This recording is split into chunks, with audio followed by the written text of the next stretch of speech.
السلام علیکم۔ کل پاکستان کی سیاسی اور عدالتی تاریخ کا بہت ہی اہم ترین اور انتہائی عجیب ترین دن تھا۔ اہم اس لیے تھا کہ 1973 کے آئین کو 2023 میں 50 سال مکمل ہو گئے، جو بہت خوش آئند بات ہے، اور عجیب ترین اس لیے تھا کہ پہلی بار قاضی فائز عیسیٰ نے ایک سیاسی تقریب میں شرکت کر کے اپنے آپ کو ساری عمر کے لیے ایک لیبل کر دیا، اور یہ لیبل ان کا آخری دم تک پیچھا کرے گا۔ ہوا کچھ یوں تھا کہ آپ کو پتہ ہے اس وقت جو قاضی فائز عیسیٰ کی اہمیت اس تقریب میں جانے کی اس لیے زیادہ تھی کہ قاضی فائز عیسیٰ یہ شو کر رہے تھے کہ اپنے چیف جسٹس کے خلاف، عمر عطا بندیال کے خلاف، میں حکومتی بینچوں کے ساتھ ہوں، کیونکہ 16 جج ہیں سپریم کورٹ کے اور کوئی ایک جج بھی نہیں گیا۔ ہونا تو یہ چاہیے، اگر حکومت کی نیت ٹھیک تھی تو چیف جسٹس عمر عطا بندیال کو وہاں ہونا چاہیے، لیکن وہ نہیں گئے اور قاضی فائز عیسیٰ صاحب گئے۔ اس کے آپٹکس بہت برے آئے۔ قاضی فائز عیسیٰ کے ایک طرف آصف علی زرداری تھا، جو اپنی تقریر میں عدلیہ پہ شدید تنقید کر رہا تھا اور خود اربوں روپے کے money laundering Swiss bank accounts کا ملزم ہے، اور اس کے کیسز چل رہے ہیں، لیکن انہوں نے نیب قوانین میں تبدیلی کر کے اپنے کیسز کو ختم کرنے کی کوشش کر رہے ہیں۔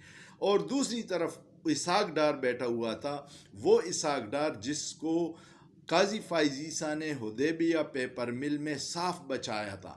حدیبیہ پیپر مل کون سا کیس ہے؟ وہ تمام جرائم کی ماں ہے۔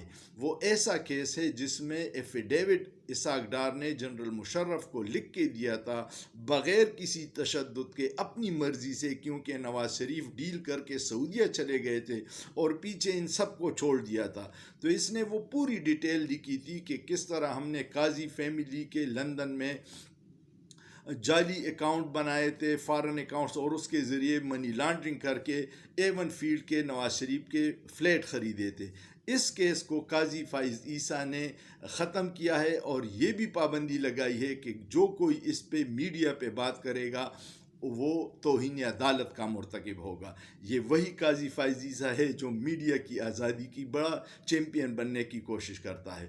ایک طرف آصف زرداری، ایک طرف وہ، اور ارد گرد ان کے وہ سارے لوگ جو آئین کو روزانہ پامال کر رہے ہیں۔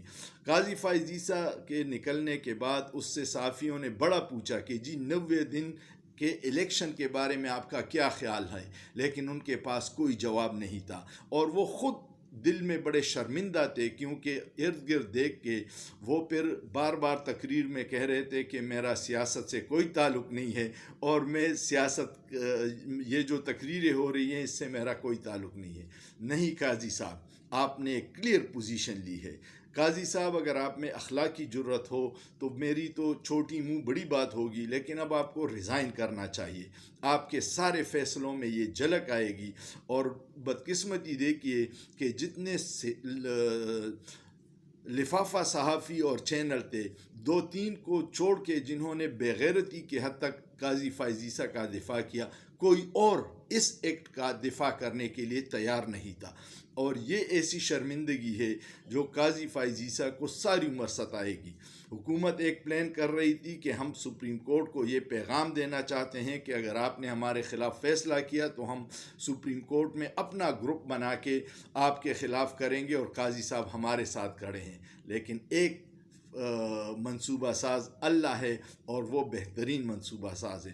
کل سارا دن سوشل میڈیا، فیس بک، ٹویٹر، انسٹاگرام پہ صرف آصف زرداری، قاضی فائز عیسیٰ، اسحاق ڈار اور ہر آئین شکن کی تصویریں گھوم رہی تھی، اور لوگ لعنت بھیج رہے تھے۔ یہ ایسا کام تھا۔ یہ رجیم چینج کی تباہیاں تو بہت ہے کہ ایک سال میں معیشت کہاں گر گئی، تشدد کتنا ہوا، ریاست پہ عوام کا اعتماد کم ہو گیا، لیکن سب سے جو بڑا کارنامہ ہے رجیم چینج کا کہ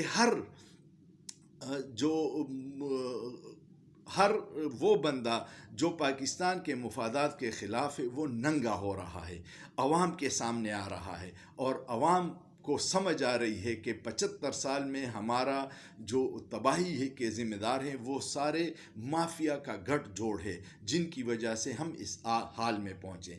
قاضی صاحب، آپ نے سپریم کورٹ کا سر شرمندہ کیا ہے۔ قاضی صاحب، آپ نے چوروں لٹیروں کے ساتھ بیٹھ کے اپنے عہدے کی توہین کی ہے۔ قاضی صاحب، آپ کے فیصلے اب منصفانہ نہیں ہوں گے۔ قاضی صاحب، یہ آپ کے شخصیت کو بہت ڈیمیج کیا ہے۔ بلائی اس میں ہے کہ آپ سپریم کورٹ کے اس عہدے سے علیحدہ ہو جائیں تاکہ لوگوں کا اعتماد سپریم کورٹ پہ بحال ہو سکے۔ امید ہے آپ کو یہ ویڈیو پسند آئی ہوگی۔ اگر پسند آئے تو کمنٹ کیجئے گا، اپنے دوستوں کے ساتھ شیئر کیجئے گا، اور میرا یوٹیوب چینل انیس خان آفیشل کو سبسکرائب کیجئے گا۔ سوچئے، سوچنا جرم نہیں ہے۔